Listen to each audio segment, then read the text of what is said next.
ಜೋಯಿಡಾ ತಾಲೂಕಿನ ಶ್ರೀ ಕ್ಷೇತ್ರ ಉಳುವಿಯಲ್ಲಿ ನಡೆದ ಜಾತ್ರಾ ಪೂರ್ವಭಾವಿ ಸಭೆ. ಫೆಬ್ರವರಿ 3ರಂದು ಮಹಾರಥೋತ್ಸವ.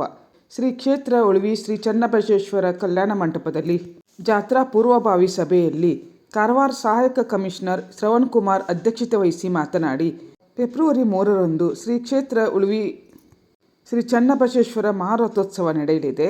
ಎಲ್ಲ ಇಲಾಖೆಗಳು ಜಾತ್ರೆಯ ಪೂರ್ವದಲ್ಲಿ ತಮ್ಮ ಪಾಲಿನ ಕೆಲಸ ನಿರ್ವಹಣೆ ಮಾಡುವಂತೆ ಸೂಚಿಸಿದರು. ಉಳುವಿ ಜಾತ್ರೆಗೆ ಲಕ್ಷಾಂತರ ಭಕ್ತರು ಆಗಮಿಸಿದ್ದಾರೆ. ಸಾಕಷ್ಟು ಕುಡಿಯುವ ನೀರಿನ ಅಗತ್ಯ ಇದೆ. ಕುಡಿಯುವ ನೀರು ಇಲಾಖೆ ಮತ್ತು ಗ್ರಾಮ ಪಂಚಾಯತ್ ಉಳುವಿಯಿಂದ ಪ್ರತಿ ವರ್ಷದಂತೆ ಈ ವರ್ಷವೂ ಯಾವುದೇ ತೊಂದರೆ ಆಗದಂತೆ ನೋಡಿಕೊಳ್ಳಬೇಕು ಮತ್ತು ಪ್ರತಿನಿತ್ಯ ನೀರಿನ ಪರೀಕ್ಷೆ ಮಾಡುವಂತೆ ಆರೋಗ್ಯ ಇಲಾಖೆಗೆ ಸೂಚಿಸಿದರು. ಲಕ್ಷಾಂತರ ಜನರು ಬರುವುದರಿಂದ ಯಾವುದೇ ರೋಗಗಳು ಉಲ್ಬಣಗೊಳ್ಳುವ ಸಾಧ್ಯತೆ ಇರುತ್ತದೆ. ಜೋಯಿಡಾ ಆರೋಗ್ಯ ಇಲಾಖೆಯ ಅಧಿಕಾರಿಗಳು ಕೇಂದ್ರ ಸ್ಥಾನದಲ್ಲಿದ್ದು ಔಷಧಿ ಸಂಗ್ರಹ ಮಾಡಿ ಇಡುವಂತೆ ಸೂಚಿಸಿದರಲ್ಲದೆ, ಹೆಸ್ಕಾಂ ಇಲಾಖೆಯ ಜಾತ್ರೆಯ ಪೂರ್ವದಲ್ಲಿ ವಿದ್ಯುತ್ ದೀಪ ಅಳವಡಿಸುವುದು, ಪಶುಸಂಗೋಪನಾ ಇಲಾಖೆ ರೈತರ ಚಕ್ಕಡಿ ಗಾಡಿ ಬರುವ ಎತ್ತುಗಳಿಗೆ ಔಷಧ ಸೇರಿದಂತೆ ಎಲ್ಲ ವ್ಯವಸ್ಥೆ ಮಾಡುವುದು, ಆರೋಗ್ಯ ಇಲಾಖೆಯಿಂದ ಆಂಬ್ಯುಲೆನ್ಸ್ ವ್ಯವಸ್ಥೆ, ಅರಣ್ಯ ಇಲಾಖೆ ಪರಿಸರ ಸಂರಕ್ಷಣೆ ಬಗ್ಗೆ ಭಕ್ತರಿಗೆ ತಿಳುವಳಿಕೆ ನೀಡುವುದು ಮತ್ತು ಪ್ಲಾಸ್ಟಿಕ್ ನಿಷೇಧ ಬಗ್ಗೆ ಎಚ್ಚರಿಕೆ ನೀಡುವಂತೆ ಸೂಚಿಸಿದರು.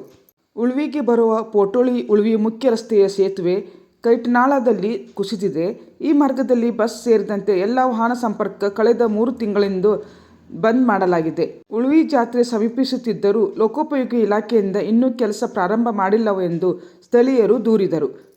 ಹಾಗೂ ಕುಂಬಾರವಾಡ ಉಳುವಿ ರಸ್ತೆ ಚಂದ್ರಾಳಿಯಿಂದ ಬೋಗಾಳಿ ಗ್ರಾಮದ ತನಕ ಸಂಪೂರ್ಣ ಹಾಳಾದ ರಸ್ತೆಯಿಂದಾಗಿ ತುಂಬ ತೊಂದರೆ ಅನುಭವಿಸುತ್ತಿದ್ದೇವೆ. ಕೂಡಲೇ ಕಾಮಗಾರಿ ಆರಂಭಿಸುವಂತೆ ಆಗ್ರಹಿಸಿದರು. ಸಹಾಯಕ ಇಂಜಿನಿಯರ್ ಬಸವರಾಜ್ ಎಸ್. ಜಾತ್ರೆ ಪೂರ್ವ ಕಾಮಗಾರಿ ಮಾಡಿ ಭಕ್ತರಿಗೆ ತೊಂದರೆ ಆಗದ ರೀತಿಯಲ್ಲಿ ವ್ಯವಸ್ಥೆ ಮಾಡುತ್ತೇವೆ ಎಂದು ಭರವಸೆ ನೀಡಿದರು. ಉಳುವಿಯಲ್ಲಿ ಈಗಾಗಲೇ ಪ್ಲಾಸ್ಟಿಕ್ ನಿಷೇಧ ಮಾಡಲಾಗಿದೆ. ಭಕ್ತಾದಿಗಳು ಪ್ಲಾಸ್ಟಿಕ್ ಬಳಸದಂತೆ, ದೂರದಿಂದ ಬರುವ ಭಕ್ತರು ಮದ್ಯಪಾನ ಸೇರಿದಂತೆ ಯಾವುದೇ ದುಶ್ಚಟಗಳು ಮಾಡಬಾರದು. ಈ ಕುರಿತು ಜಾಗೃತಿ ಮೂಡಿಸುವಂತೆ ಹಾಗೂ ಅಗತ್ಯ ಇರುವ ಕಡೆ ಸಿಸಿ ಕ್ಯಾಮೆರಾ ಅಳವಡಿಸುವ ಬಗ್ಗೆ ಪೊಲೀಸ್ ಇಲಾಖೆಗೆ ನಿಗಾ ಇಡುವಂತೆ ಸೂಚಿಸಿದರು.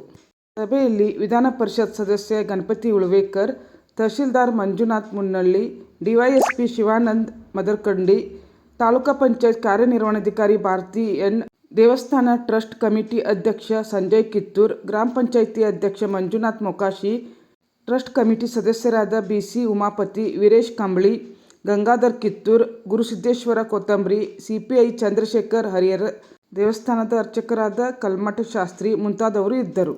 ಎಲ್ಲರಿಗೂ ಸುಲಭವಾಗಿ ದಾರಿ ಕೊಡಬೇಕು. ಸೊ ಫಾರೆಸ್ಟ್ ಅವರು ವಿಸಿಟ್ ಮಾಡಿ ಇಮಿಡಿಯೇಟ್ ಡೈವರ್ಷನ್ ಮಾಡಿ ಕೊಡ್ತಾರೆ ಟೆಂಪರರಿ ಆಗಿ. But bridge immediately follow up ಮಾಡಿ, ಯಾಕಂದ್ರೆ ತುಂಬಾ ಮುಂಚೆನೇ ಸ್ಯಾಂಕ್ಷನ್ ಆಗಿದೆ, ಡಿಲೇ ಆಗಿದೆ. ನೀವು ಒಪ್ಕೊಳ್ಳೇಬೇಕು, ಈ ಕಡೆ ಅಂತ ಡಿಲೇ ಆಗಿದೆ, ಇಲ್ಲಿಂದ ಆಗ್ಬೇಕಾಗಿತ್ತು. ಬಟ್ ನಮ್ಮ ಕಂಡೀಷನ್ಸ್ ಆ ತರ ಇದೆ, ಮಾನ್ಸೂನ್ ಡಿಲೇ ಆಗಿದೆ, ಪ್ಲಸ್ ಬ್ರಿಡ್ಜ್ ಕನ್ಸ್ಟ್ರಕ್ಷನ್ ಡಿಲೇ ಆಗಿದೆ. ಬಟ್ ಇಮಿಡಿಯೇಟ್ ಈಗ ಸ್ಯಾಂಕ್ಷನ್ ಆಗಿದೆ, ನೀವು ಟೆಂಡರ್ ಆಗಿದೆ, ವರ್ಕ್ ಆರ್ಡರ್ ಕೊಡಬೇಕು, ಮಾಡಿಸಬೇಕು. ಸೊ ಅದು ಎಟ್ ದಿ ಅರ್ಲಿಯಸ್ಟ್ ನಿಮ್ಮ ಹಂತದಲ್ಲಿ ಯಾವ್ಯಾವ ಪ್ರಾಜೆಕ್ಟ್ಸ್ ಈಗ ಒಪ್ಕೊಂಡಿದ್ರೆ ಆಲ್ರೆಡಿ ಸ್ಯಾಂಕ್ಷನ್ ಆಗಿದೆ, ಅದು ನೀವು 4 months ಆಗಿದೆ ಅಂತ ಹೇಳ್ತಾ ಇದ್ದೀವಿ. ಈಗ ನಿಮ್ಮ ಮೇಲೆ ಟ್ರಸ್ಟ್ ಅವರಿಗೆ ಬರಬೇಕಾದ್ರೆ ನೀವು ಎಷ್ಟು ಬೇಗ ಡೆಲಿವರ್ ಮಾಡಿ ಕೊಡ್ತೀರಾ, ಆಗ ಅವ್ರ ಟ್ರಸ್ಟ್ ಡೆವಲಪ್ ಆಗುತ್ತೆ, ಅವ್ರ ವಿಶ್ವಾಸ ನಿಮ್ಮ ಮೇಲೆ ಇಟ್ಕೊಡ್ತಾರೆ. ನೆಕ್ಸ್ಟ್ ಟೈಮ್ ಇದ್ರ ಯಾವುದೇ ಇಶ್ಯೂ ಬರಲ್ಲ.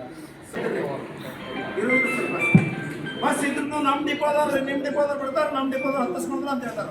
ಅಲ್ಲ, ಯಾವ್ರಿಗೆ ಸಮಸ್ಯೆ ಆಗಿತ್ತು?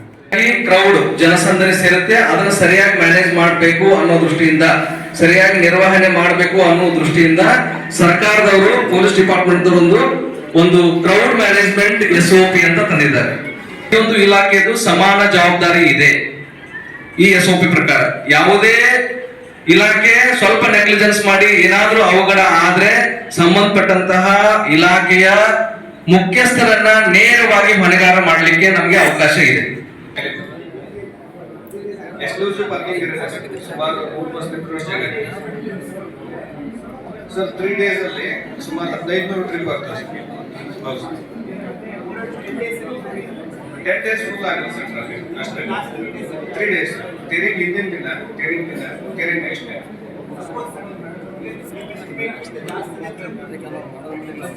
ಸರ್ ಕಂಪ್ಲೀಟ್ ಟ್ರಾಫಿಕ್ ಕ್ಲಿಯರ್ ಆಗುವವರೆಗೂ ನಾವು ಇಲ್ಲೇ ಎಲ್ಲ ಕ್ಲಿಯರ್ ಮಾಡಿ ಹೋಗ್ತೀವಿ.